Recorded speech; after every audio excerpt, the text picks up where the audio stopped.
আছেন সবাই? এই সুন্দর সকালে অন্বেষার ডায়েরিতে সবাইকে স্বাগত জানাই। আজ আবার নতুন একটা দিন, নতুন সকাল। সবার দিন খুব ভালো কাটুক। এই সকালের সুন্দর ফুলগুলো দেখে আমার দিনটা শুরু হলো। এই সুন্দর ফুলটা ফুটেছে আমাদের বাগানে।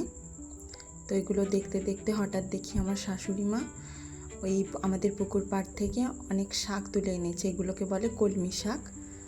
তো আমাদের পুকুরে হয়েছে তো খুব সুন্দর টাটকা শাক এগুলো। তারপরে আমাকে বললো যে ওই বাড়ির ভেতর আবার কুমড়ো ফুল ফুটে আছে, তুলে আনি।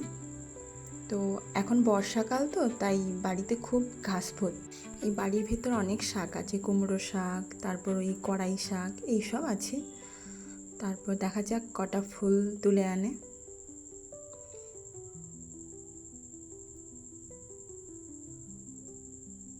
ওই দিকটাতে আমাদের বাগানে আরও গাছপালা আছে, আর এই দিকটাতে দেখুন কত আদা গাছ হয়েছে। এগুলো বস্তায় করে লাগিয়েছে। তো দেখি মা কটা ফুল তুলে আনলো। কালকে অনেকগুলো পেয়েছিল, আজকে মাত্র এই 3টে না 4টে পেয়েছে, সেগুলোই দেখছিলাম। তারপরে আমি এসে স্নান করে, যেটা আমার নিত্যদিনের খুব মন ভালো করার একটা কাজ, ঠাকুরের জন্য ফুল তুলে এনে পুজো করে ফেললাম।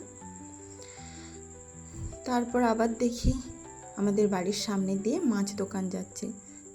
যেহেতু আমাদের বাড়িটা ভেতরে তো তাই প্রত্যেক দিন বাজার যাওয়া সম্ভব হয় না।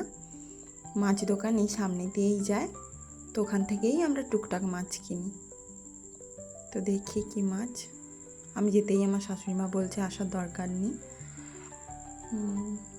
তো বড় বড় রুই মাছ আছে, কিন্তু এত বড় রুই মাছ, দেখা যাক কি মাছ কেনে। আজ খুব গরম পড়েছে তো তাই টক খেতে ইচ্ছে করছিল, তাই জন্য এই যে সিলভার কাপ নিয়েছে। এটা টক হবে, এর মাথা দিয়ে চচ্চড়ি টাইপের কিছু হবে।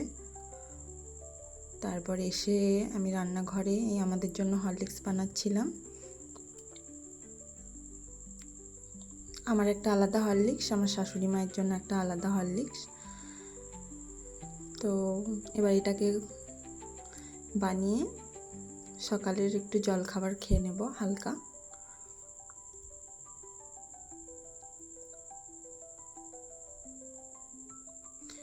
আমাদের রান্নাঘরটা অনেক পুরনো তো তাই ওই অ্যাজবেস্টার দেওয়া আছে। ইচ্ছে আছে পরে এগুলো ঠিকঠাক করে নেব।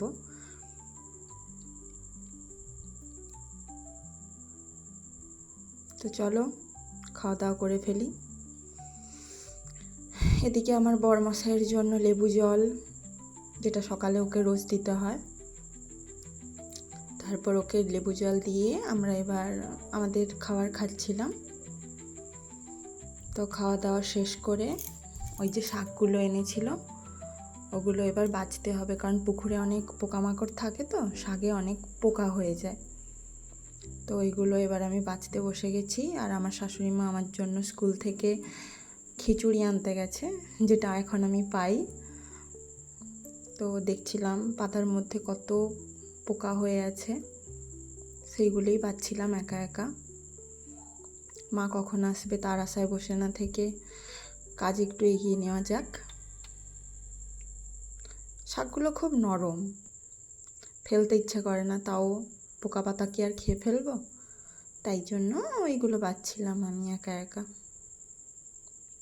এগুলো পুকুরে হয়, খেতে খুব ভালো হয়। বাড়িতেও অনেকে চাষ করে, কিন্তু সেগুলোর থেকে এগুলো খেতে বেশি ভালো লাগে। এই দেখো কত পোকা, এইসব পাতা বেছে আমি ফেলে দিচ্ছি একধারে। তো শাক বাছা হয়ে গেছে, এবার খিচুড়ি এনেছে, কিন্তু আমি খিচুড়ি খাই না। ওই কালকের একটু চিকেন ছিল, সেটা একটা ডিম সিদ্ধ দিয়ে মুড়িটা খেয়ে নিয়েছি। তারপরে দেখি বাইরে প্রচণ্ড মেঘ করেছে, ওদিকে আমার শাশুড়ি মা রান্না করছে, তাই আমি ভাবলাম জিনিসগুলো বাইরে থেকে নিয়ে নিই, ভিজে যাবে কেন। তো এইদিকে ওই যে তেজপাতা এনেছিল ওইগুলো শুকোতে দিয়েছিল। বাইরে বেরিয়ে দেখি বাবা বিশাল মেঘ উঠেছে। তো আমি ঝটাপট করে এই তেজপাতা তুলে নিলাম, তারপরে ওই জামা কাপড় যা রোদে মেলা থাকে ওগুলোও তুলে নিলাম আস্তে আস্তে করে। যখন তখন মেঘ উঠে পড়ে, এখন যখন তখন রোদ হয়, ওয়েদারটা এত বাজে কি বলবো আর। তো চলুন দেখা যাক কি হয়, বৃষ্টি আসে কি না আসে, বা এমনি মেঘ করেই চলে যায়। তো জামা কাপড় গুছিয়ে বাড়ির দিকে একটু ঘোরাঘুরি করে ভেতরে চলে গেলাম। এখানে অনেক গাছ হয়েছে। এবার আমরা দুপুরে খাওয়া দাওয়া করব। আজকের মেনুতে আছে মাছের মাথা দিয়ে তেঁতো চচ্চড়ি, তারপর শাক ভাজা, মাছের তেল, আর ওই যে মাছ এনেছিল ওটার টক। এই টক খেতে খুব ভালো লাগে। তো খাওয়া দাওয়া করে এবার বিকেলে উঠে একটু হাঁটাহাঁটি করছিলাম। তো দেখি আমাদের এই জবা গাছটাতে অসংখ্য ফুল হয়েছে। আমি যখন পুজো করি তখন এই ফুলগুলো ফোটে না, তখন ওই কুঁড়ি অবস্থাতেই আমাকে পুজো দিতে হয়। তো ফুলগুলো দেখছিলাম, বেশ ভালোই লাগছিল। তো বিকেলেই একটু আপেল খাচ্ছিলাম।